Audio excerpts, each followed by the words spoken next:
Oh, okay. Good afternoon. Welcome. We're happy to see you all here on this beautiful fall day.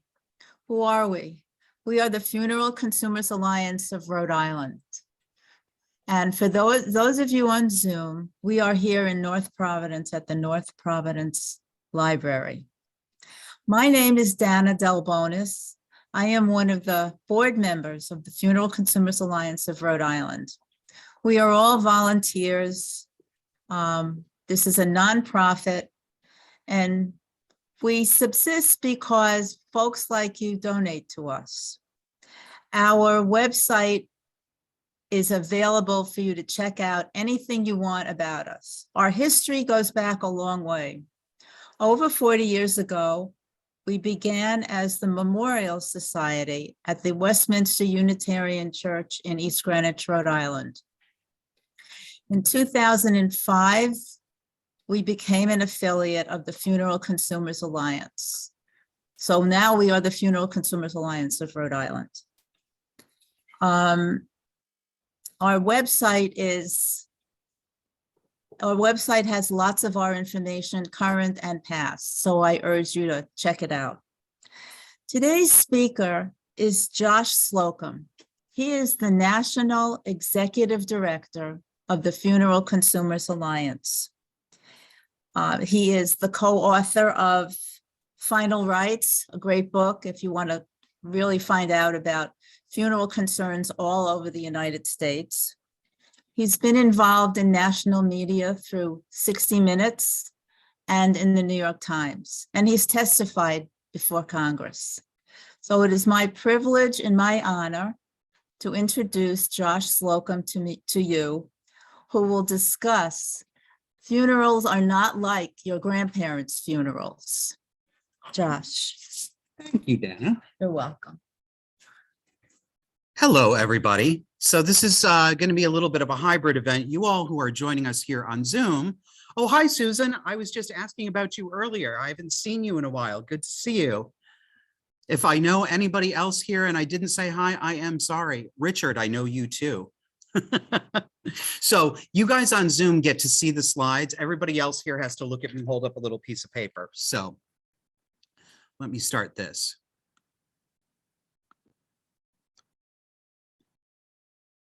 Okay. Excuse me, my computer's saying participants can now see your application. Goodness. All right, so Funeral Consumers Alliance, a lot of you here know what it is. As a national organization, I ask people to think of us as if we were the Consumer Reports of the funeral business. So a lot of the local groups, and there are more than 50 of them around the country that make up our federated system, started out being called memorial societies. Most of them changed their name over to Funeral Consumers Alliance. But we are the only nonprofit organization that is specifically dedicated to educating people about the mechanics and the finances of funerals. And when I use the term funerals, I mean that expansively. That's cremation, it's donation to medical science. That's the way I use that term. So I don't just mean the full ceremonial thing. When was the Rhode Island group founded? Was it just 40 years ago? Or I thought you were older than that. In the 70s? Okay. Okay. Because the roots of this, of what I call the funeral consumer movement, started, well, really in 1939 with the formation of the first such society, which is People's Memorial in Seattle, still going strong, charter member, but mainly in the 50s and 60s when there was a lot of public conversation about the high cost of dying. There were feature magazine articles. Then, and of course, in 1963, Jessica Mitford's famous book, The American Way of Death, came out, and it was an instant bestseller and became an hour-long documentary on CBS primetime. And all of that led to some real action in the 1970s when the Federal Trade Commission, working with organizations like this one and others like the National Cooperative League and others, really investigated the everyday practices of the funeral industry, how they sold funerals, how they priced them, how they disclosed information. And the results of that investigation were pretty startling. It was found that it was very common, actually, for funeral homes to refuse to disclose detailed prices in writing. Customers didn't have the right to pick and choose only what they wanted. They had to take a whole package. The casket included embalming, viewing, all of this stuff, whether you wanted it or not. That culminated in what is called the Funeral Rule, which is a regulation from the Federal Trade Commission. It's been in effect since 1984. I'll talk a little bit more about it in detail as we go along here. So there are a couple of things that we're going to do, several things today. I'm going to talk to you about some new funerary options. I'm going to talk to you about what the national funeral consumers that I work for, what our public policy goals are, and what we are trying to get changed at the federal level to better protect grieving families who are arranging funerals. And then I'm going to do some basic education. And for some of you, it's going to be old hat, but I find that it's a good reminder. And there are people in your, there are people here who won't know all of these things, but also my hope is what I used to do when in the before times would be to ask the audience, how many people are members of this group here? Most people would raise their hands. And then I would, the second part of that question, and I would ask this question to you and ask you to think about it. Okay, so you're a member of the organization. You got your funeral planning paperwork. Maybe you got a before I go, you should know funeral planner. Maybe you got a price survey. You made some decisions about what businesses you think will be a good fit. Have you sat down and talked to your middle-aged children about this? Have you given them a copy of all the materials that you got from the group? Have you walked them through what you learned here? And if the answer to that is no, then I'm going to suggest that you rip up your membership card and consider your money wasted. Because guess what? You, the member, are never going to experience the benefit of being a member of this organization because you will be dead. The people who will benefit are your survivors, whether it's your children, whether you don't have children, whoever it is who's close to you, whoever gets that call and has to call the funeral home, that is the person who benefits from membership in a group like this. And I tell you this because I know from having asked that question that I'll get 2 or 3 hands in an audience of 50 people. And my question back to them is, why the hell did you join the group then? What did you think was going to happen? Magic? When you died, the Memorial Society light was going to go off and somebody was going to swoop down into your house and take care of everything for you, right? So this information, this is self-help information, but self-help information that only does its best job when we take it and we teach it to the next person. So what's new in funerals? What is not your grandfather's or your grandmother's funeral is one of the things you asked me to talk about. Obviously, over the past couple of years, there have been fewer in-person gatherings of any large size around the country. Depends on which state you're in, what their restrictions are, what their numbers are. A lot of that is going away now and is returning back to normal.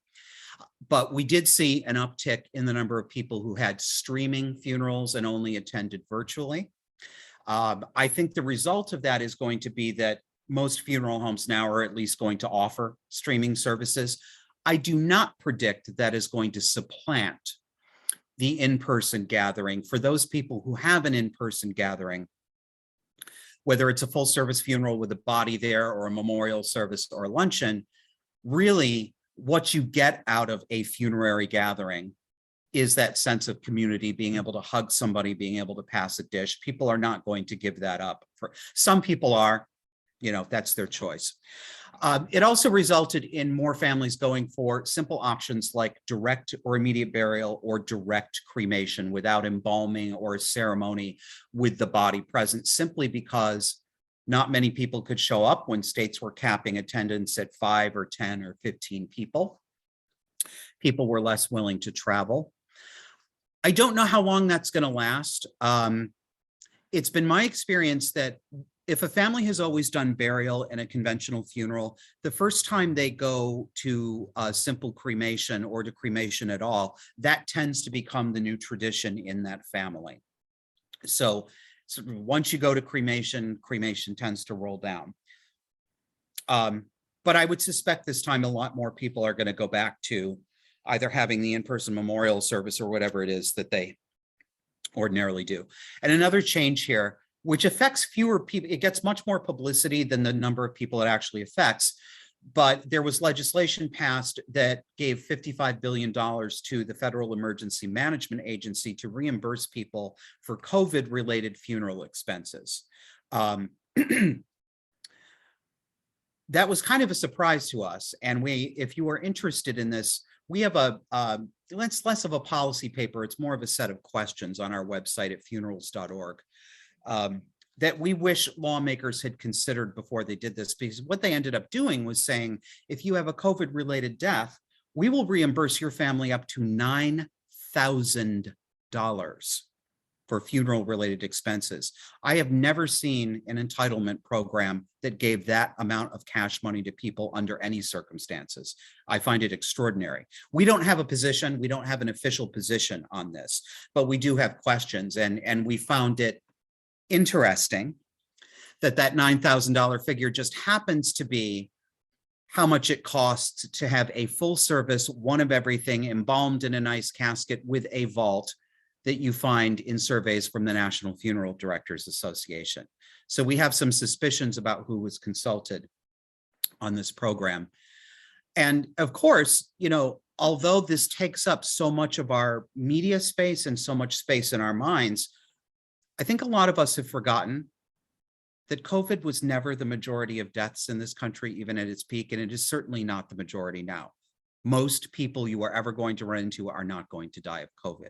So this is going to be of limited utility, and it raises questions for people on public policy grounds about, well, how come this family gets, because it's not means tested. You can be as rich as anything and still get the $9,000, but families who may have lost jobs because they were put on furlough and can't scrape together $800 for a cremation are not entitled to this. So if you're interested in that, we have a paper with questions on it. So that's some of the things about what COVID has changed.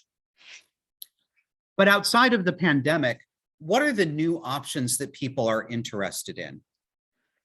I'm going to take you through a few of them. One of them is called alkaline hydrolysis. You might hear that described as aquamation or water cremation or flameless cremation. I'm going to put it to you in very plain English so that you understand what it is. This is just a way of describing dissolving the body in a base liquid, like, something like lye as opposed to an acid. And I've got a picture here. Do I have it? Yeah, so I'm going to put that up for you all here. And the rest of you, I'm just going to give you a little peek. There's a pressure vessel. It's a steel vessel that the body goes into, analogous to putting it into a crematory retort. And that alkaline liquid is introduced. It's heated up. It's not heated all the way up to boiling, but it goes for about 3 or 4 hours. And what that does is it dissolves all the soft tissue. So what's left in the body is bones, like with regular cremation, that are then pulverized, just like they are in regular cremation, and given back to the family. And yes, there's a lot of liquid left over, but it's sterile liquid, and it's I believe it is treated back to pH neutrality, and it is perfectly safe to release into the wastewater treatment system. Alkaline hydrolysis is legal, I believe, in 19 states right now, and I think this is one of the options that I think does have a good chance of growing a market share, and I think more people are going to go for. Most of the rest of them I'm going to tell you about, I think, are going to remain pretty niche. But I've talked to funeral directors, and in fact, we had one at our virtual conference for the national organization a couple of weeks ago who offer this, and they all tell us the same thing, that of the families who choose cremation, more than half of them choose water cremation or alkaline hydrolysis if that is offered to them. So people are taking this up, I think, more quickly than some people thought, because of course, the flip answer that you get to this is, oh my God, you're flushing grandma down the drain, right? How disrespectful. Well, let me take you back to 1872 in Washington, Pennsylvania, with the first crematory that was built in the United States, and introduce you to the literal mob of farmers with actual pitchforks who were protesting cremation as a desecration of the body. I've got almost 20 years of experience talking to people about this subject matter, and I can tell you that what we decide is dignified or undignified is entirely arbitrary. It is time-bound and cultural bound. It's not, well, humans don't find this dignified, and it's a question of whether Americans in 2021 who live in this society think this is dignified or not. So I think it's going to be much less controversial for people than some expected. Next option I want to talk about is, it's very niche, called natural organic reduction, which is a pleasant way of saying composting human bodies. We also had a presentation on this. If anybody is interested in these topics in more depth, go to funerals.org, click on the link that says store, and there's a video section. Our conference videos are all up on there. And we have a presentation from the first facility called Recompose in Seattle, Washington, where they have a system of honeycomb-like structures that people are put in with alfalfa and wood chips. It's composting. That's all it is, just composting. And what's left over is compost, which is, in fact, yes, suitable to spread on your vegetable garden if you wish, or not. There's one other facility also in Washington State that does this. I don't know as much about them. My guess here is that this is going to remain of limited appeal. It will appeal to certain people who, are really into an organic approach to farming and want to take that all the way through death. I don't see this as something that's really going to take off around the country, but I might be wrong. And I didn't do a slide for this, but we'll just talk about it for a couple of minutes. How many of you, well, here you can raise your hands or whatever. I'm sure most of you have heard of green burial. Yep. So green or natural burial is, see, we modern Americans think that we invented everything yesterday, or our parents did. Green burial is simply a return to what our 19th century ancestors would have called burial, right? So what is green burial? Putting the body directly in the earth without chemical embalming, without a steel casket, without a concrete or marble vault to surround the casket in the grave, just burial, either in a shroud or in a wood coffin, a pine box, cardboard box even is biodegradable. Contrary to popular belief, people often ask, is green burial legal in my state? Reasonable question, but it's the wrong question because it assumes that there are laws that don't actually exist. Nowhere in the United States is a coffin or casket a legal requirement to be placed in a grave. Nowhere in the United States is there a law that requires the use of a concrete vault to surround the casket. That is only a cemetery requirement, not a legal requirement. Nowhere in the United States is it legally required to chemically embalm a body simply because that person died and is going to be buried. And it's only some states require either embalming or refrigeration or burial or cremation within 48, 72 hours a week. But there is no situation in which embalming is routinely required. There are always other options. And no, not for public viewing either. That's not a law, never has been a law. This is what funeral homes like you to believe because it's profitable for them, right? So green burial just dispenses with all of this. And there are a number of specially designated green cemeteries that don't allow burial of embalmed bodies, don't allow non-biodegradable coffins. And many of these, their primary purpose is land conservation. Burial is a means to an end for them. So, which is absolutely fine. But their primary purpose is conserving the land and using the land gently. And so it isn't necessarily a less expensive cemetery option because some of these places will charge what price they need in order to keep stewardship of the land. So it may or may not be price competitive with a conventional cemetery. But regardless, if you're choosing burial, you can have at least a 75% natural or green burial simply by crossing things off your shopping list, right? You can't consume your way to eco-friendliness, right? You're like, well, what's the most eco-friendly coffin? One researcher asked me when he was researching this, and I said, the greenest coffin is the one that you don't buy, right? That's the greenest coffin. No, the greenest coffin isn't that woven willow bark done by blind nuns in Calcutta that gets put in the belly of a 747 and shipped over to the death equivalent of Williams Sonoma for people to make a boutique purchase with, right? And there's a lot of that kind of nonsense in this sphere. You know, it's very much, I chose something green, look at me, right? You don't have to do it that way. You don't have to spend extra money. I can just say no embalming, no metal casket. We're going to pick what's called the alternative container, the cardboard cremation box that holds the body. No law that says you can't use that to get the body in the grave. And cardboard is a pretty environmentally gentle thing to go back there. So, you know, these are the newer options.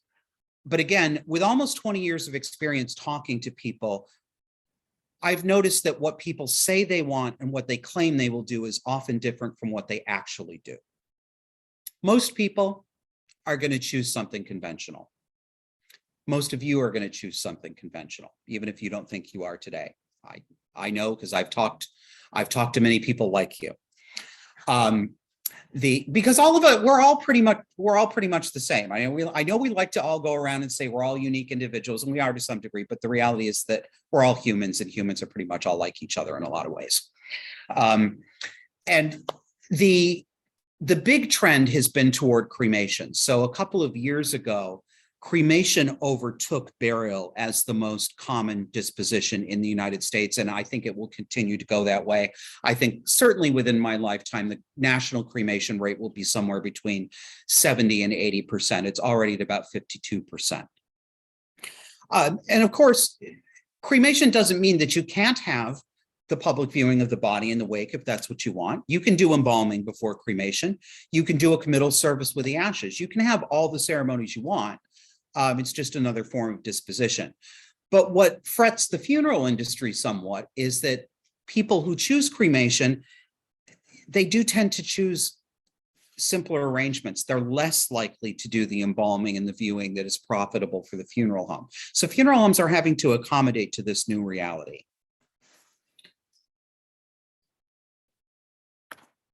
Okay, so before we get into the kind of nuts and bolts stuff that I want to leave you with something tangible and useful that you can apply in your life. I want to tell you a little bit about what the national organization has been doing for the past few years. Our major public policy priority right now, there's an emergency, is reforming what I told you about earlier called the funeral rule, that regulation of the Federal Trade Commission. So the funeral rule, it's been around since 1984, and it's kind of a consumer's bill of rights at the funeral home. It tells funeral homes they have to give price quotes by phone. That's required by law. They can't refuse to do that. If you show up at the funeral home in person to talk about funeral arrangements, they have to actually hand you a price list. Just like when you sit down at a restaurant and the waiter hands you a menu, these folks have got to give you a menu of their goods and services. And what's important about that, it's called a general price list. So it has to have everything on it, item by item, a la carte. Embalming has to have one price. Pickup of the body from place of death has to have a price. They may offer you an all-inclusive package, but they may not decline to offer you a la carte choices. That was the major change the funeral rule made. Everything has to be itemized. So you can control both how your arrangements turn out looking, but also how much they cost by what you say yes or no to. The funeral rule is good as far as it goes, but it doesn't go very far in the internet age. So it's nice that funeral homes are required to give you a piece of paper, but how many families have the time or wherewithal after a death has occurred to physically visit 4 or 5 different funeral homes simply to pick up the prices and then go home and make a decision about that. It's not very practical. We hope, most of you here hope this too, we hope to persuade people to plan ahead. We hope that they won't wait until the time of death, but the reality is the majority of people are going to wait till the time of death. Even these people need the ability to effectively comparison shop. And that's one of the wonderful things that local groups like the Funeral Consumers Alliance of Rhode Island do, is your cost comparison surveys. Because when people see this, this is the very first time they have thought about funeral spending in the same way they've thought about every other big ticket item already, right? I could tell people, if we bought cars the way we bought funerals, this is what buying a car would look like. First of all, you would ignore the check engine light. You would never get any maintenance done. You would never tell your husband or wife to make sure that the radiator coolant was full up. You just wait for the whole thing to fall apart and go to hell. Then you'd run around screaming like a chicken with your head cut off, and you'd run to the first car dealer. And which car dealer would you go to? Well, the one your great grandfather bought his first Model T Ford from. That's our family's car dealership, isn't it?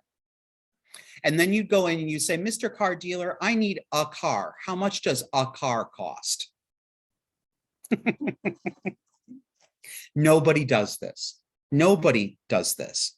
But this is exactly what we do with funerals, because we don't like talking about it. And we end up, and I'm not actually criticizing funeral homes here. I have to tell you, let me digress. Let me give you a little story. I'll digress, but I promise I'll come back to the main point. I am more sympathetic to undertakers than I was 19 years ago when I took this job. There's a lot wrong with the way we do funerals in terms of a lack of transparency for consumers. There's a lot that needs to be fixed. But what I didn't understand, so I'll tell you the story of one of the first phone calls I got as I was getting into this job. One of the first complaints I got was from a lady who lived in Michigan. She and her husband used to live in Florida. They thought they were going to retire and die in Florida, so they went ahead and bought mausoleum spaces for themselves. But they ended up moving back home to Michigan to be closer to family. When her husband died, they still wanted to be buried at the spot they picked in the mausoleum in Florida. And the lady said to me, she wanted to ship her husband's body back down there, but they were Jewish, so of course, Jewish tradition frowns on embalming. Here's another thing. Guess what, folks? There's no law requiring you to be embalmed to go on an airplane either. And guess what else? The airlines don't require it. They don't. So, but she was having trouble with the funeral home mausoleum combo down in Florida, who was insisting that he had to be embalmed to be buried in the mausoleum. And of course, there's no law that says that. They can make up their own rules, of course, but it didn't make a lot of sense to me. Why didn't it make sense? Because embalming is a very temporary preservation. It's going to last a body 2 weeks, 3 weeks, maybe. It's not permanent. It's not mummification, right? It's not like, Lenin or Eva Peron, where you're on display forever. That's not real. It's very temporary. So it's not going to stop the bodies decomposing in the mausoleum. And as a matter of fact, this is a little bit gross, but I'm going to tell you. What happens to 150 pounds of flesh in a closed container at 95 degrees and high humidity? I don't need to be any more detailed. You understand what I'm talking about. So, and they were telling her that she needed to put him in a sealed casket too. Okay. This is not a good idea in a warm climate because gases build up. And yes, I have seen it. It's not an urban myth. Sometimes enough gases build up in warm climates that the front of that mausoleum space blows off and there's liquid effluent that runs out the front. It is nasty. The last thing you want to do is buy a sealed casket and say, oh, the body's embalmed, it'll be fine. This lady wanted none of this. She wanted none of this. So I called the funeral home and the mausoleum and I spoke to the gentleman, the manager, who was kind of befuddled. And I said, I'm hoping you can make an exception here because it doesn't really make it doesn't make engineering sense to me, right? Well, physics of this. He said, what do you mean? And I explained to him what I just explained to you. I was very surprised he hadn't heard of this before. It's not exactly unknown in the industry. And this is what he said to me. Well, I've been here X number of years and I've never seen this problem, despite the fact that at our mausoleum from time to time, we've had to relocate some of our patients. Uh-huh. And I did what I'm doing now. I actually busted out laughing. And I said, excuse me, sir, did you just say patients? Yes, our patients. I told him he had a very nice cryptside manner indeed. But, you know, this is the sort of weird world that we can get into both as professionals and consumers with this stuff. We don't think in reality. But I also know from talking to a lot of people that the consumers and the family themselves are often very reticent to talk details. They only want to know so much, and it's impossible to please everybody. There are some people who are so sensitive to this stuff that they will actually file a complaint against a funeral home if the funeral home uses the word body in reference to a dead body. That's not a body, that's my grandmother. We make allowances for people who are in grief. We understand that, right? But it's more than just grief. The American aversion to frank talk about death, in my view, veers into the pathological. It's something almost akin to an anxiety disorder, and it deranges our decision-making and it makes us feel insecure. And it also sets us up to spend money on things we don't necessarily get a lot of value out of. So thank you for letting me digress. I will go back to the point here.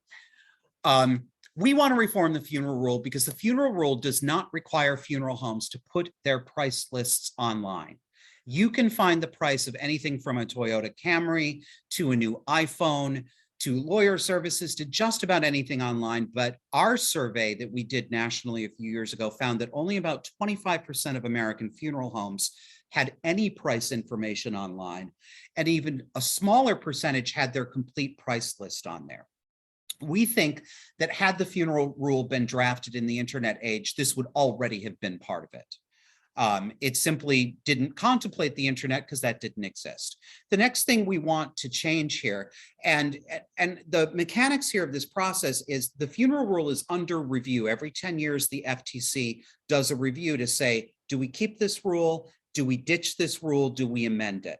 And they open a public comment period. That public comment period happened last year, 2020. I'm delighted to say that more than 700 organizations and consumers joined the effort to ask for reform. Many of them came from the Funeral Consumers Alliance family. There was industry submission, but honestly, I would say only about 5% of the submissions were against what we were asking for. The public wants this too.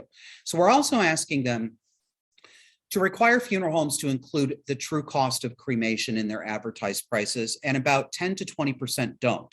Many funeral homes use an outside crematory. That's normal. But that crematory, that third-party business also has to be paid. And the average fee for the actual cremation is about $350. So you'll see sometimes funeral homes advertising direct cremation for $1,000, but when you go in and sign the contract, it's $1,350. And the customer says, where did this extra $350 come from? And they say, well, that's the cremation, that's the crematory fee. And the customer says quite rightly, what the hell am I spending $1,000 at your business for if it's called cremation when it doesn't include cremation? So we think this is just false advertising. We'd like to see that end. We also want to see changes to the disclosures that are on that price list that tell you what your rights are, your rights to itemize, but particularly about things like embalming. Supposed to inform the consumer that it's not usually a legal requirement. They don't have to have it. But the way the FTC required wording reads right now actually leads many people to believe that it is a legal requirement if they're going to have a viewing, or they think, well, if I want to avoid embalming, I have to have a quick cremation and I can't even look at the body, and that isn't true. So this is what we are working on at the national level. This is what we do with our resources. The groups like the one you belong to, FCA Rhode Island, thank you very much. You pay dues to us every year. Our job is to take your support and do national policy stuff. And if we get this done, it's going to be easier for you as individuals. You're going to be able to do funeral shopping right from your own computer without ever leaving your home. But it's also going to make it a lot easier for volunteers at the group like this, because I think even though consumers are still going to, they're going to be able to do this, we have a place in collating this and doing a survey, because unless we do that, a lot of people aren't going to think to comparison shop. They don't know. And we'll get into this. Well, let me not tell you we'll get into it. Let's get into it. One of the other things we're doing right now, we've got one survey out already this year. We are tracking the effectiveness or the ineffectiveness of the state regulatory boards that oversee the funeral industry. How good a job are they doing at educating the public so that the public can help themselves to make wise decisions? How well are they overseeing the complaint process? What we found in that national survey that we released in June was that only about 10 or 15 states got a reasonable grade from A to F. We rated them on whether they had pro-consumer information, whether they explained people's basic rights under the funeral rule, whether they explained to people what the pros and cons were of prepaying for a funeral, how much money will you get back under state law if you change your mind, for example. These are important things to know. And here's what we found. Rhode Island's funeral board got a D. But you're in good company because more than half the states got a D or an F. And what that means is there wasn't information on that state board website that would make any difference to consumers. No explanation of their rights under federal law or under Rhode Island state law. What Rhode Island does offer on that funeral board website is a list of funeral homes that have had past violations against them, and also a link that consumers can use to file a complaint. That's good. That's part of the criteria we were looking for. But an ounce of prevention is worth a pound of cure. And we think it would be much better if they offered some of that basic information to help people make a decision before they get into a place where they feel like they have to make a complaint. So what we're doing a second version of that. I'm working on it right now. We are looking at the actual composition of these boards. How many of them are industry members? How many of them are uninterested consumer members?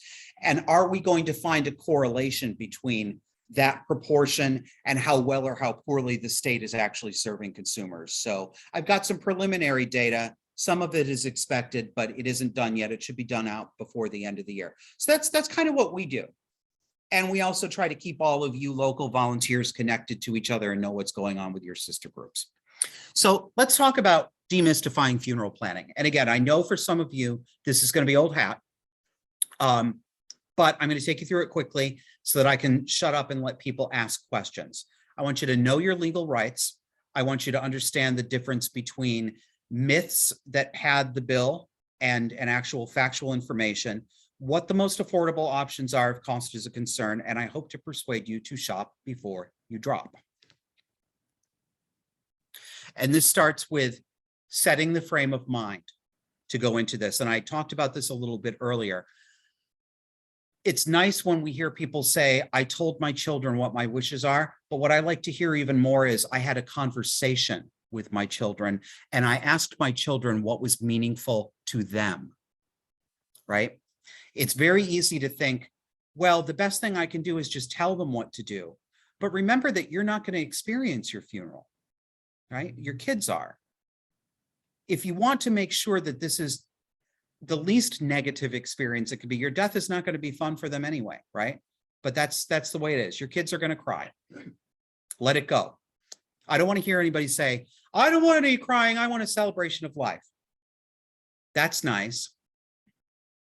People are still going to cry, right? This isn't about other people. This is actually about tamping down our own personal fears of mortality. This is us doing self-soothing talk to ourselves. It's not realistic. Invite your family in, bring them into the mechanics, talk about the budget with them, ask them what will be practical and meaningful for them as well. I'm going to skip through a couple of these things here. We've already done COVID's effect on funerals. We've already done your consumer legal rights.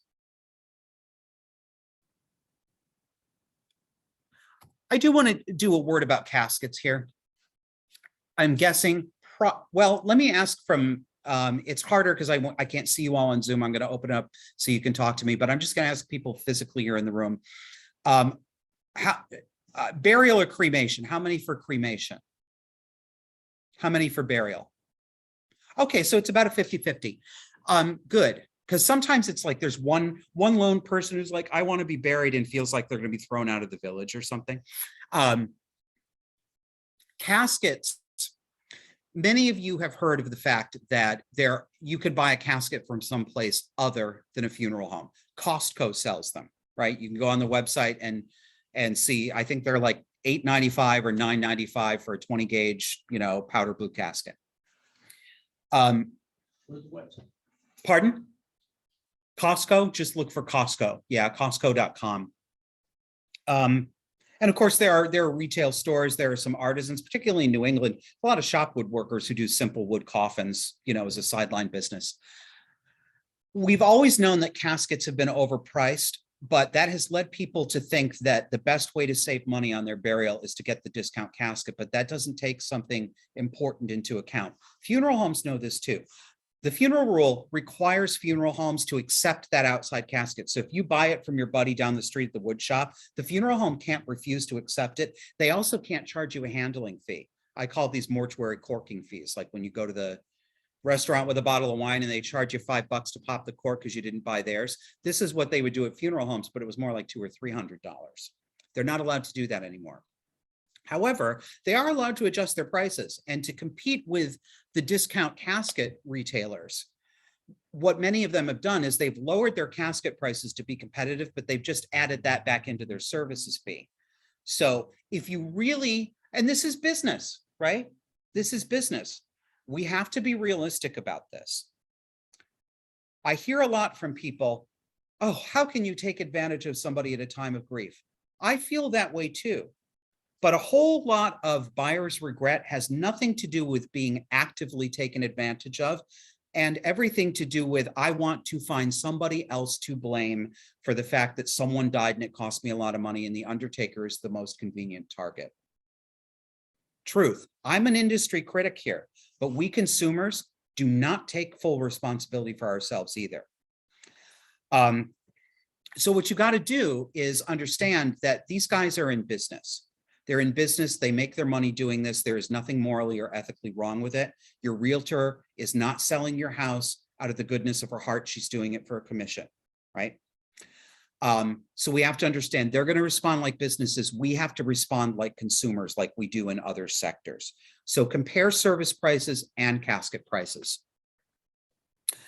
We've already done this. I've taken you through this already because I often anticipate myself. Grave liners involves you burial people. You're going to face this. Most cemeteries are going to require what's called an outer burial container. That's just a fancy word for a box for the box. It's like Russian nesting dolls for dead people. You get the corpse goes inside the coffin goes inside a bigger box, then the whole thing goes in the ground. The only purpose of these outer burial containers is to keep the ground level over time. Heavy mowing equipment, every coffin or casket is eventually going to collapse and degrade. These are just to keep the ground level. Of course, if you're in a green cemetery, it doesn't make a difference, because if you put a body directly in the earth without a casket shell that's displacing a large volume of air, there's no bubble to collapse. This is very, very difficult for cemeteries to wrap their mind around. I didn't realize it was such a complicated engineering process, but they don't believe me when I tell them this. So your best bet, if you can't avoid buying that, is get the concrete grave liner, the rough grave box, the cheapest one. It's just 6 pieces that are assembled at the grave site. Your marble vault might look pretty, but will only look pretty for a half an hour. Couple other things that are important in burial, particularly if you have pre-bought your burial space. When you buy a grave ahead of time, when you buy a plot, you're not actually buying everything that is going to be necessary. You've bought the right to be buried there at that particular spot, but usually these pre-contracts do not include charges for what's called opening and closing the grave, which is just digging it and filling it back in. They don't usually include the charge for the vault. So if you've bought graves ahead of time and if you've told your survivors that's taken care of, Remember that there are going to be additional fees. There's at least going to be opening and closing. There's probably also going to be a vault. Let them know to expect that. And I'm going to go through this quickly. I've got here, and the people in Zoom can see this. This is why shopping around is so important. And this works no matter where you live in the United States. So I took a look at the 2020 price survey that you all did. Great job, fantastic public service. If you want a direct cremation in Rhode Island, direct cremation is all the same no matter where you go. It's just what it sounds like: picking the body up, filing the death certificate, cremating the body, and handing the ashes back. No embalming, no viewing, no memorial. Doesn't matter if you call the fanciest funeral home or the cheapest one, it's the same direct cremation. Your price range in Rhode Island starts at $1,320 all the way up to $4,920 for that same direct cremation. And I was going to say in your whole state is the size of a county. But even in a city, even in one city, I find that same price range. Direct burial, the next cheapest. Your survey found the cheapest one you can get is $16.95, but it goes all the way up to $48.95 for direct burial. Remember, no ceremony. You're not using, I know, because I saw who this funeral home was and I know what company owns them. Excuse me. And they always charge these, frankly, usury prices. But when you ask them why, they always say, well, we provide a very fine level of service and higher facilities. And I mean, okay, that's subjective. But what does it matter how fancy your facilities are when direct burial customers they're not coming there to sit in your viewing room? So I say to you as consumers, think carefully about whether it's worth it. If you are going to have people showing up and having a particular a facility of a particular level of fineness that's important to you, by all means, it's your funeral, it's your money, you should do that. But don't simply by default pay Cadillac prices if all you're going to drive off with is a Chevrolet. I guess I'm dating myself because everybody thinks of Cadillacs as these outdated things anymore. What would be the modern equivalent? What is the Tesla? Yes, that's right. I need to update my vocabulary. I've gotten to the age now where I realize that I have to start, if I'm speaking to anybody under 30, they're not going to get any of my cultural references. I tried to make a joke the other day on social media about Palmolive dishwashing liquid and Madge the manicurist, and they all looked at me like, who the hell are you talking about? I'm talking about Madge. Don't you know? Who's that? And on the full service funerals, same thing. So the Rhode Island survey found starting at $51.10, going all the way up to $79.95. I've done enough of this. And so what I'm going to do here is stop my talking at you and open this up to questions or discussion, both from people on the Zoom or for people who are here. Can I count on you folks here monitoring the Zoom to call on people? Okay, excellent. So here you go. Oh yeah, let me stop sharing my screen so that other people can talk. Yes.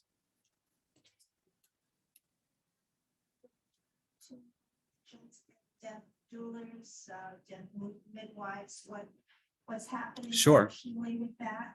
Would you repeat the question? I will indeed. So Anne wants to talk about a return to home funerals. And what that means is before the late 19th century, almost all funerals were a home funeral. The body, and it was usually the women of the household, laid the body out on the kitchen table, washed the body, dressed the body. The undertaker came to the home and brought a coffin. The body was put in the coffin and it was set in the bay window in the parlor. Death happened in the home. Death was observed in the home. This was a very hands-on process. The fact that we have something called a funeral home that you can call at 4:30 in the morning on a Sunday and have a corpse disappeared from your home without ever having to lift a finger is an incredibly modern luxury. This was not something that existed before the late 19th century.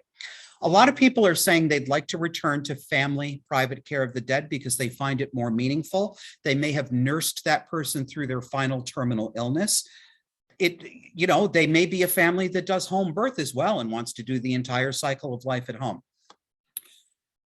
In most states, it's perfectly legal to care for your own dead without ever hiring a funeral home, although most people don't know that. And I just saw some surprised looks in the audience, and I always get that. And what I would say to people is, why is that surprising?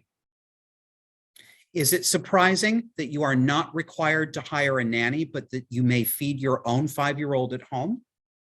Is it surprising that you are allowed to take your baby home from the hospital, that you do not have to hire a certified medical ambulance transport, right? We wouldn't think of anything like that, right? What do you mean? Of course, this is my child. Nothing that affects anybody in terms of health or safety is ever going to come up in a funeral situation. We think this is strange because we've been educated by television and movies, but death, by definition, death is the end of the emergency.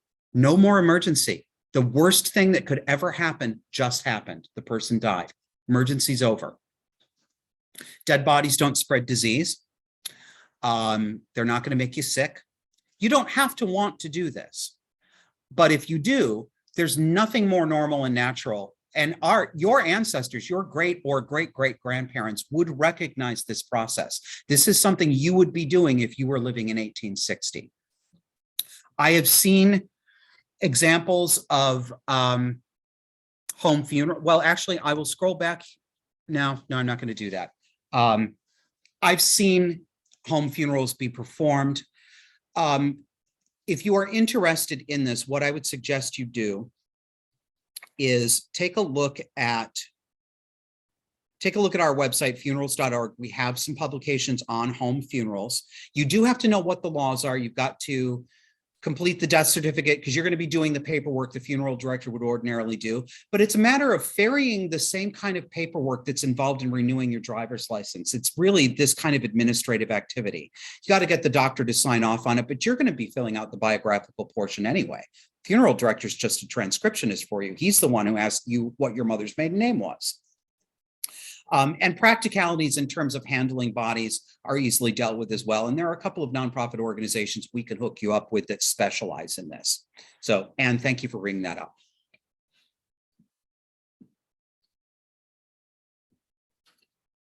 Yes, ma'am.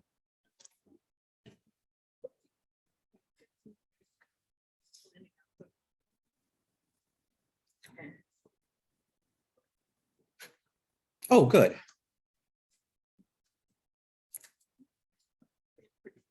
Yep. Yes, the question is, can you transport the body on your own? Yes, yes. When I say that you can do everything that the funeral home would ordinarily do, I mean everything.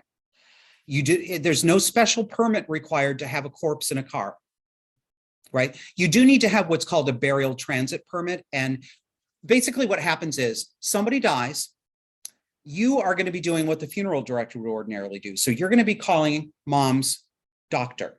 If she's not under hospice care, you'll get the medical director at hospice to sign off on the cause of death on the death certificate. If not, her primary care physician, you're going to need to get her or his signature. You're going to go down to the health department, the vital stats in your city. You're going to hand them that. They're going to give you back a burial transit permit that says this death has been recorded. This body can now go to the cemetery or the crematory. That's all you need. Yeah. Pardon? Ziploc. Yeah. Yeah. Actually, in terms of the practicality of it, any vehicle that will accommodate an adult fully laid out will do. A truck, a covered truck, a pickup truck. If you want to, obviously you'll want to keep the body covered. So at the very least, I would shroud the body, but it's going to make it easier to transport the body if you've got, at least if you don't have a coffin, the alternative container, the coffin size cardboard box that crematories often have is very good. They usually have a reinforced bottom to easily do that. But yeah, that's all you need. No, they don't. And I'm glad you brought that up, sir. All these things are going to require the cooperation of the people you're doing business with too. So I can't tell you, crematories and cemeteries are not obligated to accept bodies directly from families. They do have the right to say, we are a business to business operation. We only operate wholesale. We only work with professionals. They are allowed to make that choice. So this does require you to contact the cemetery or the crematory and ask them if they'll be willing to work with you first. Many of them will reflexively say no, but this is often an opportunity to educate them about something they did not realize was possible.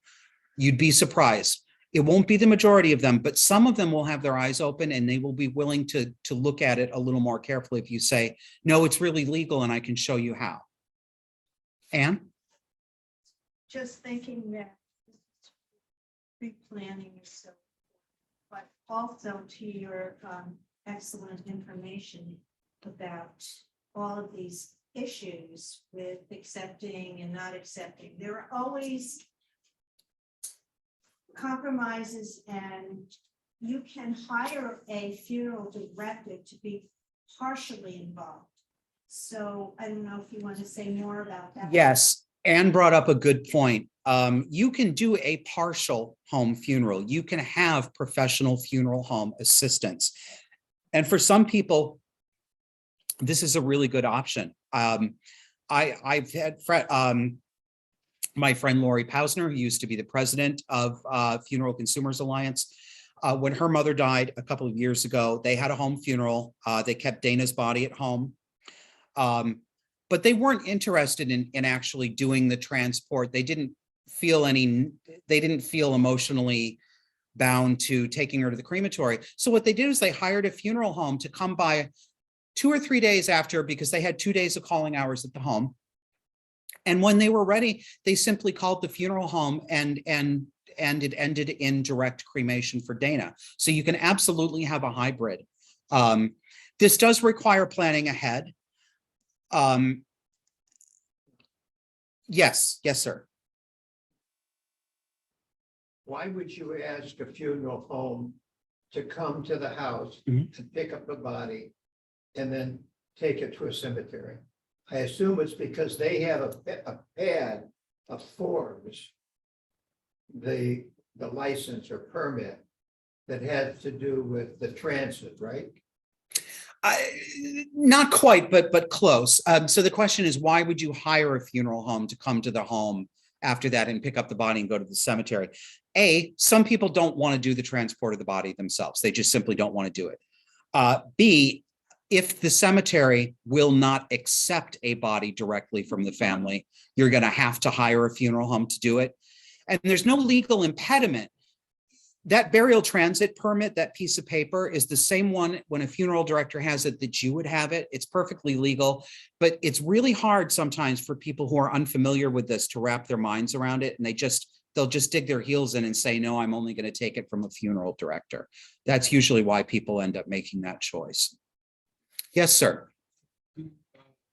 Like, say somebody have a large funeral, buy a piece of thing, make some like that. I would imagine that very state to state, but the people do things with that. And there's enough people in the large family, whatever size it is, to keep it up. So this is well, here. Yep. So this gentleman's question is, what if people have a large family and they want to buy a piece of land and make a family cemetery? I would go into it a different way. What usually ends up happening is, let's talk about home burial, not funeral, burial, meaning the whole corpse, not the ashes, but the whole corpse is buried on the home place, right? Another fine old American tradition, but world tradition. I mean, this is what we've been doing with our dead all over the world, right? As we urbanize, we start to segregate, we make cemeteries and churchyards, but all up and down the East Coast, in the oldest part of this country, in terms of European settlement, you'll find family graves on farmland all over the place. They're in rural Vermont. They're probably in rural Rhode Island. They certainly were in the rural parts of the South when I lived down there. Family burial on rural land is generally legally permissible in most states. The exceptions are the state of Washington and the state of California. But it is, in most other states, there is no law at the state level that speaks to it at all. That means it's not prohibited, but neither it is that right enumerated in the law. Usually a local zoning decision. Most of the time, local zoning does not address this either. There's neither a statement that says you can nor one that says you cannot. Sometimes you will find local zoning laws that say only in a cemetery. But generally speaking, yes, you're allowed to do this. What I would suggest people do, I don't know that it makes, I wouldn't know what to say about, I think it's more practical. If you've got a lot of farmland, it would be more practical to carve a piece off for a family cemetery than it would be to go out there and buy a fresh piece of land, because then that you might be required to go through the formal cemetery incorporation process that commercial cemeteries are required to do. It's just much easier if you make it a part of your already existing family land. Could we call the local town hall just to confirm? Yes, I would suggest you call town hall, you call the zoning office in your municipality. Expect that you might get told no reflexively, and that person saying no probably is not basing that on any existing regulation. It just sounds weird to them, and they know that that can't be right, so they're going to say no. So here's a rule of thumb. Anytime somebody tells you that's anything to do with death, dead bodies, burial, all this stuff, that you are required to buy or do a certain thing, or that you are prohibited from doing a certain thing, ask them to produce that law with a number so that you can look it up. 9 times out of 10, there is no such law. And I'm not saying that people are lying to you. A few people will lie to you. Most people simply don't know, but they're convinced they know, because everyone knows you can't do that, right? Yeah. No, everyone doesn't, and you don't either, right? They'll usually find, you may have to say, I know it's not in the zoning regulations, but this is, this is an old tradition. We just want to bury, grandma here. We're willing to make a hand-drawn map, attach it to the deed, attach it to the plat at the town. You may be the first one they've ever heard of, so you may have to do a little more homework, but yes, that's what I would do. Yes, sir.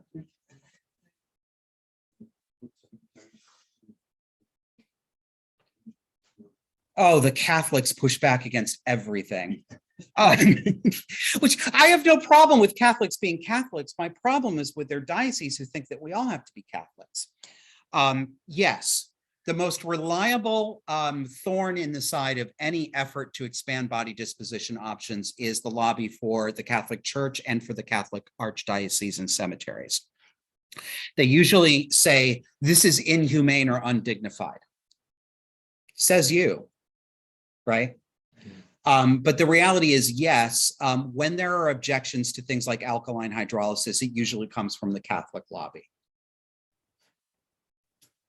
So if you, for example, want to get married,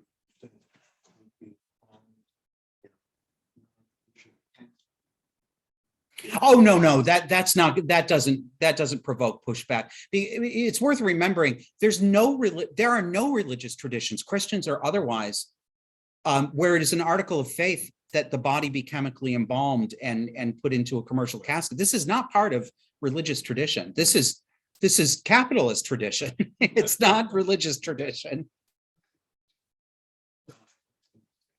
Yeah. Yep. don't have. What's the body look like? Right. Good question. So if, say, somebody dies on a Saturday and you're not going to have the wake till a Wednesday and you don't embalm the body, what are you dealing with? I'll give you the general rules. There are some conditions that people can die from and some medications that make decomposition happen more quickly. I'm speaking generally. In most cases, a body can be kept at a reasonably cool temperature 65-degree room. The cooler, the better for preservation, but can be kept at 65 to 70-degree room for 2 days, no problem, right? Decomposition is going on, but it doesn't become an odor problem, and it doesn't really become a visual problem within the first couple of days, except in some cases where that will happen. If there is doubt about keeping, I mean, think basically first, if it's wintertime, put them in a bedroom and open the window and turn off the heat register, right? There's your refrigeration. If it's summertime, turn the air conditioning on, put them in a room that can be air conditioned, very cool. If that won't work, you can do ice packs. You can do dry ice if you can find a source of dry ice. It's sometimes a little bit hard to source. You got to be careful. You got to wear insulating gloves, and you got to wrap it in, I would wrap it in cloth and put it underneath, underneath the lower back, underneath the abdomen. Some people have done that. But yeah. Yes, Anne. Just wanted to say at this point, I think if it sounds too daunting for anybody who wants a home vigil or natural burial, that there are intermediary steps and people who are trained as doulas these days, which can give you a tremendous amount of information support, even with respect to non-medical intervention, filling out paperwork and all of that, that would help with the home vigil and keeping the body at a temperature that would prevent dissolution of the elements. Yeah. So what Anne is reminding is that there are people who specialize in educating about this traditional home funeral care. They might call themselves home funeral guides. They might call themselves death midwives. They might call themselves death doulas.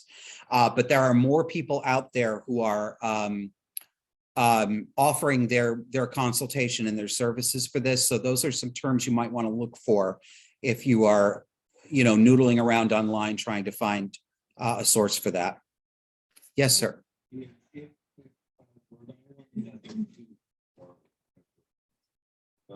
What's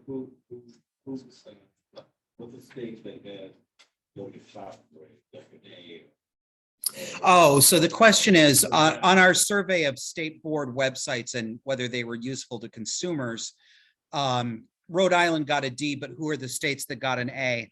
Off the top of my head, I can tell you only a couple of them. Only 7 states got an A. I know that number. One of them was New York State. One of them was Oregon. One of them was, who's the other? Kansas. Yeah, it was a pick a mix among them. Most of the states got a D or an F.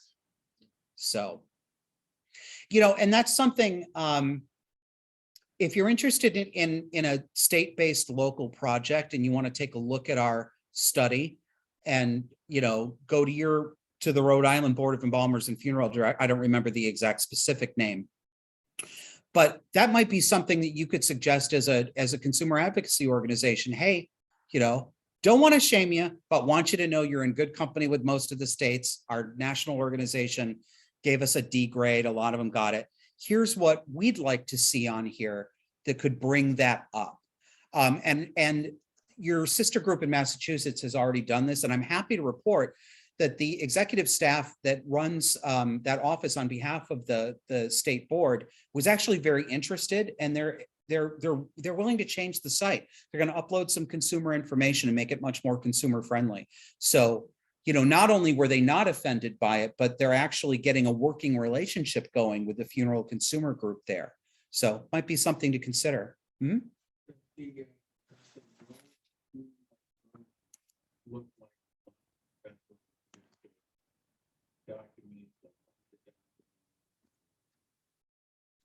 They usually is that a thick rule or? The funeral, so the question is the funeral rule one of these really thick regulations that goes on and on and on? No. The text of the rule itself, the actual regulatory language, probably takes up 3 full pages. But there are And you can, I mean, you can read the funeral rule. Just, type in FTC funeral rule, go to the FTC website. It's probably the good publication you want to look at is called, well, there's a couple of them. There's a really good consumer one called Paying Final Respects. And it's really good because I drafted it. So I know that there aren't any mistakes. But that one is a very straightforward, plain English, quick, bam, bam, bam, not many pages. Another one you can look at, if you want to understand it from the industry side, like what are funeral homes supposed to do and what are they not supposed to do? There's a business guide called Complying with the Funeral Rule. It's on the FTC's website. It's also available in hard copy. That actually takes you through hypothetical examples. How does this apply in this situation? Really good way to understand funeral home obligations, and the text of the rule is reproduced at the end of that document. Yeah.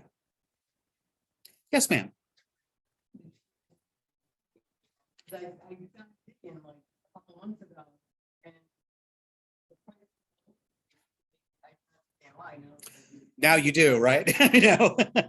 Yeah, it's crazy. We don't see these price variations on anything. I mean, it's like if you go like with the car analogy, you expect that at Toyota dealer A, a new Camry is 30,000. At Toyota dealer B, it might be 32,000, right? But if the car prices were like funerals, at dealer B, it would jump from 30,000 to 60,000. That's the kind of price differential you see. Best place to start is the website of the FCA of Rhode Island with their cost comparison survey. That's where I got the ranges of numbers for this. If these good volunteer folks have done some homework for you, by all means, take advantage of it. But if you're not in an area where there's a group that has already done that, anybody can do this. Remember that by law, all of these businesses must give you price quotes by phone. So what I tell, because we get calls from people all over the country all the time who are not in an area where there's an FCA, and I say, I'm going to give you plan B, and plan B is this. I want you to pick 5 funeral homes that are within a 30-mile radius of where you live. Do not restrict yourself to the ones right next door. Why are you doing that? You're not going to that funeral. Nobody's gathering there. This is direct cremation, right? Doesn't matter if he's the one. Well, the closest one. Why? They're going to drive 30 miles without charging you extra. So get your short list of 5, call them all and say, I'm looking for a complete quote on direct cremation. The second question you ask, is, does that include any third-party crematory fees? Pardon me. Good funeral homes will have rolled that fee in there, and they're disclosing the whole thing to you. Sometimes it's not even that they're trying to get by on you. They're thinking in business terms. The FTC, the funeral rule, is partially responsible for this. The rule itself defines what are called cash advance items. So these are things you pay the funeral home, but then he pays the business. So like the florist or the caterer, cash advance to a third party. Crematory should never have been treated like cash advance because the rule allows them to say, they don't have to, they can put cash advances on a different part of the bill. So that's why they don't put it in there. I don't think, some of them are not trying to get by on you. They're just thinking in terms of this business language, and they forget what it looks like to regular people. So always ask that, but that's how you do it. And if you're willing to spend a half an hour to an hour, that's all it really takes. I'll come back to you. So this gentleman over here. Yes, sir. Oh, sure. Yes, there are no legal restrictions on funeral homes advertising prices. They usually choose not to.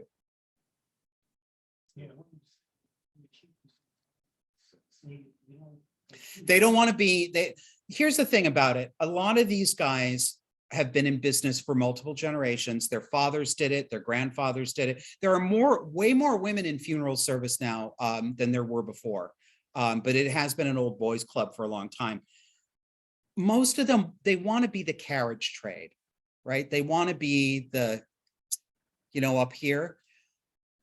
But fewer and fewer of us are willing to pay carriage trade prices, especially if we're going for direct cremation or direct burial.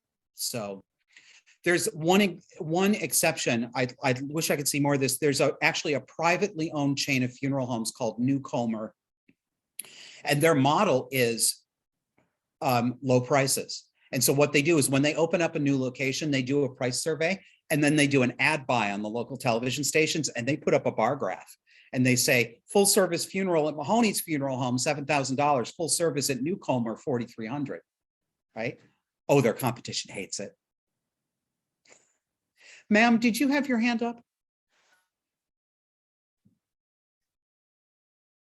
Any restrictions on burying cremated remains? None that I am aware of. All cemeteries that I know of, with the exception maybe of some religious cemeteries, but I don't usually run across that either, will accept cremated remains for burial. Some of them will just sell you a regular plot. Some of them will have a scattering garden or what they call a columbarium, which is a mausoleum for urns. In terms of scattering or burying them elsewhere, your rule of thumb is this. You can scatter or bury on your own property with cremated remains. You don't have to let anybody know about it. You can scatter or bury on someone else's property with the landowner's permission. What happens in the real world?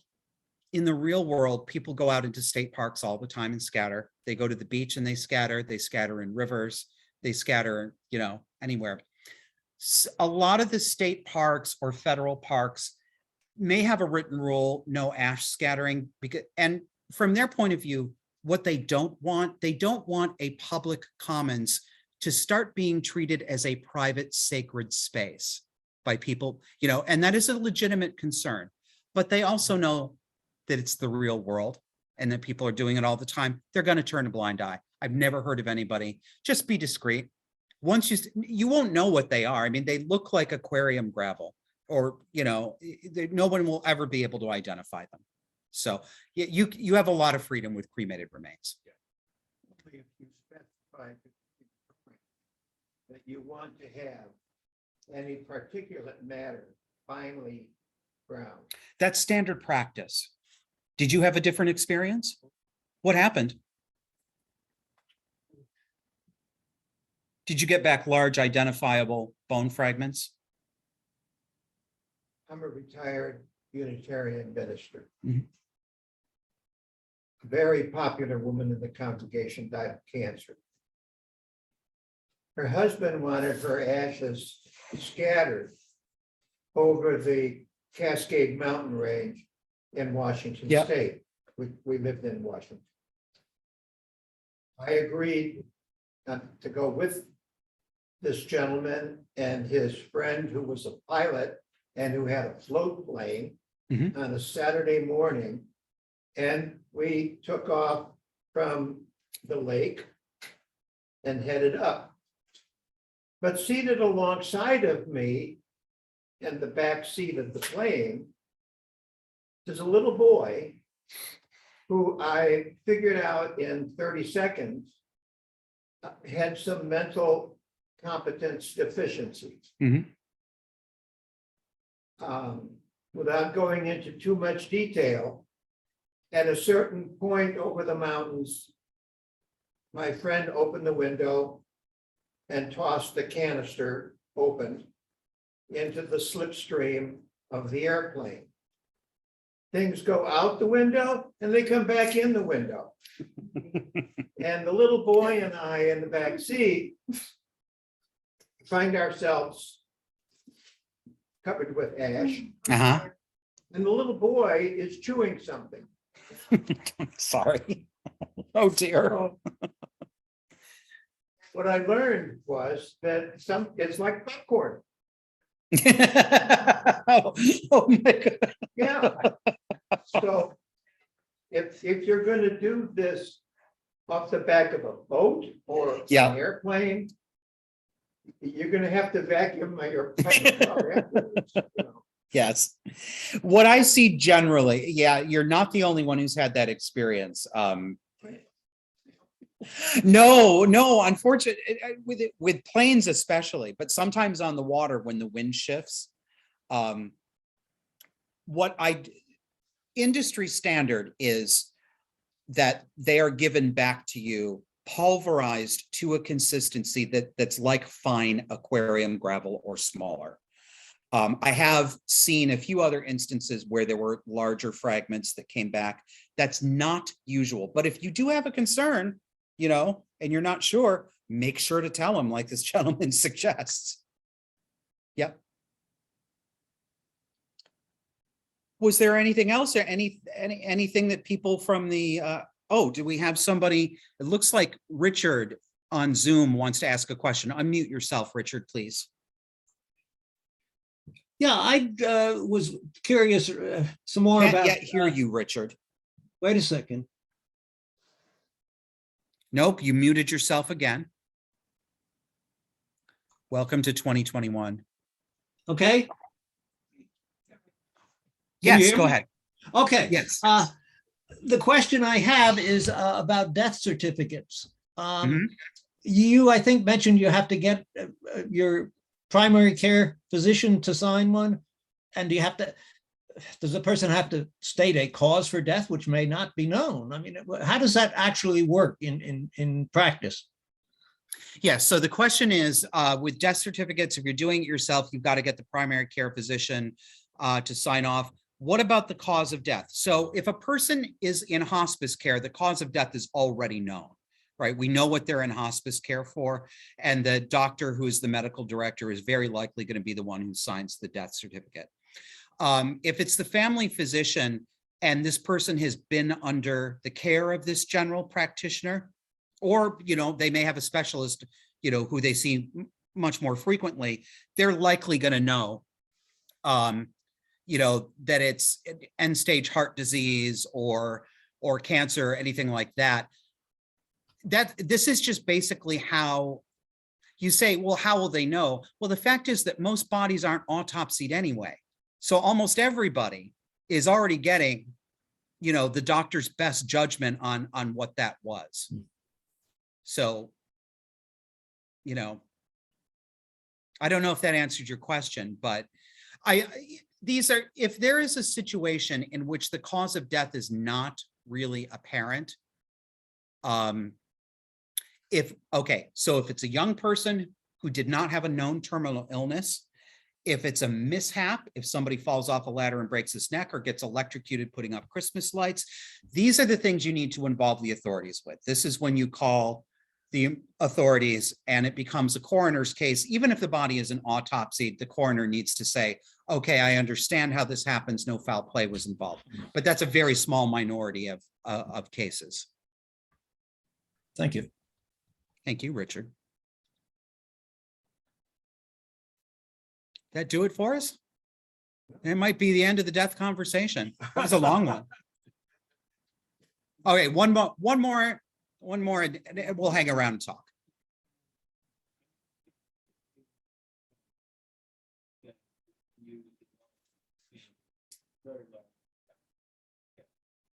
Mhm. And they carve up the price just about the way you expect. $3,000, $2,991. That's like the starter fee. Okay. That's like you're gonna have a few dollars. That's basically. Yeah. And then everything is part. 1,000 for visitation, 1,000 for ceremony, 1,000 for transfer of the remains, and it's probably not too different from the competitors. So, in operating. Would you? What's that? Are you sure? No, I don't, I actually don't. And every time my family, it was in freezing well, so they were kind of like sitting back. I'm not even saying that the people were any better or worse than anybody. Sure. But they had a very captive client, that grieving client. Yep. I was there. And she was in a total state of grief. So she just listening to somebody that she trusted. Because that funeral home was the place that all of us been. It was almost awkward to not go there. Yeah. And I am so glad. I am so glad that you said that, the way you did, because you just spoke for what goes on, I think, for most people in one form or another. You know, for those of you on Zoom, this gentleman is describing the fact that they've always gone to the same funeral home, Italian Catholic family. Everybody's been buried there. Prices to me sounded kind of high. And he was saying, you know, all of our family has dealt with them, but every time we go there, of course, we're in the middle of grief. And, you know, even if the funeral home isn't overtly taking advantage, you're in a vulnerable position. This is exactly right. Here, and this is not actually a criticism of funeral directors. Remember, there's nothing wrong with them making a profit, right?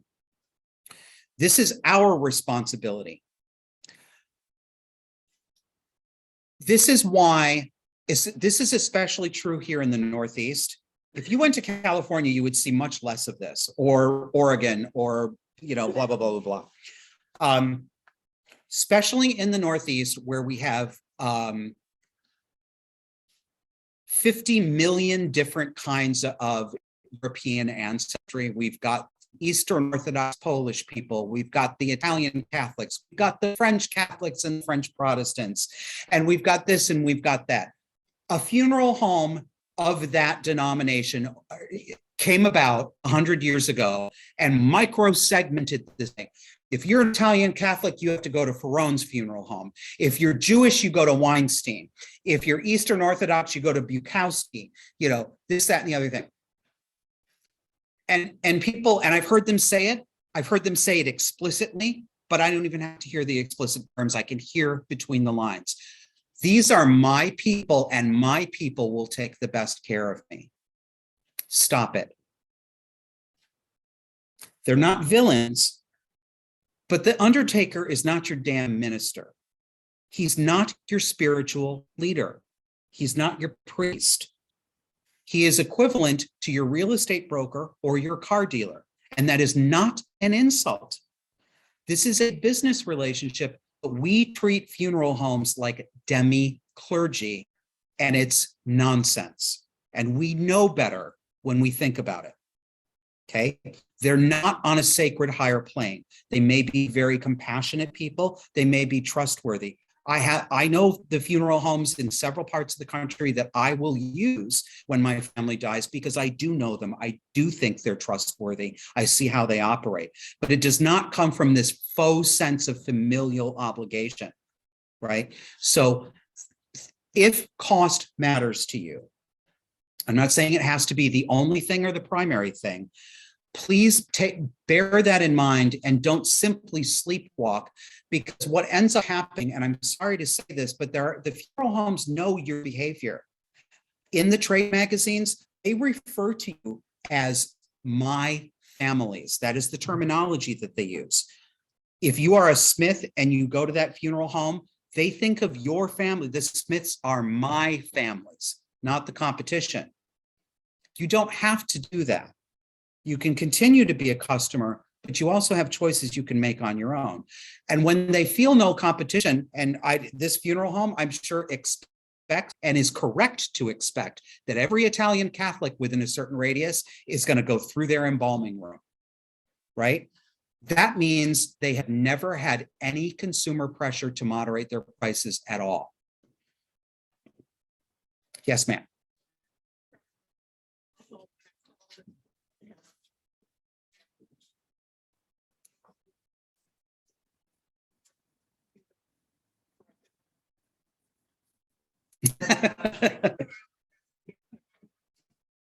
Right. Would you like some of this or not? Yeah.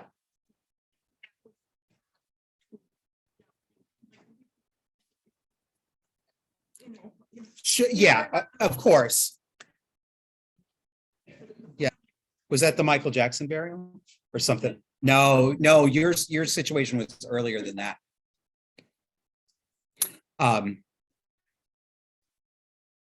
Yeah.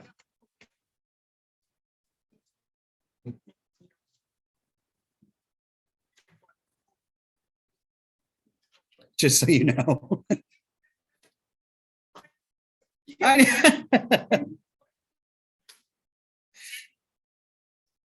Yeah, well, it's a, it's a good lesson, you know? Yeah. So,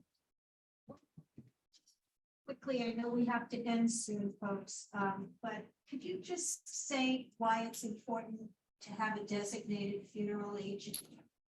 Just so people know about that, and there is a form, I think we have some copies of it for free. yes, and reminds, won't go into detail, but important in many cases to have what's called a designated agent for body disposition. Think of this as the after-death analog to your durable healthcare power of attorney. So if you have assigned someone that you trust to make decisions about your medical care when you cannot speak, this is the same thing, but they make decisions about your body after you are gone. If you do not want to leave it to your blood kin or your marriage kin for whatever reasons, you can choose a person, you can designate them on a special form. The FCA of Rhode Island has that form. It's legal.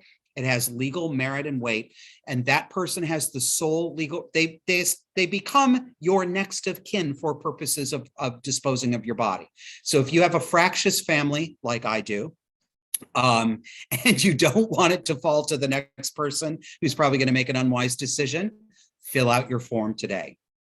And we have got to wind up here. So I want to thank you all for listening. Thank you for the good questions and the interaction from everybody. Thank you, Josh. Thank you very much for joining us today. And everybody, check out our website, get more information, join us. You know, if you join us, it's $25 for life. And you remember, where can you get such a good deal? Thank you.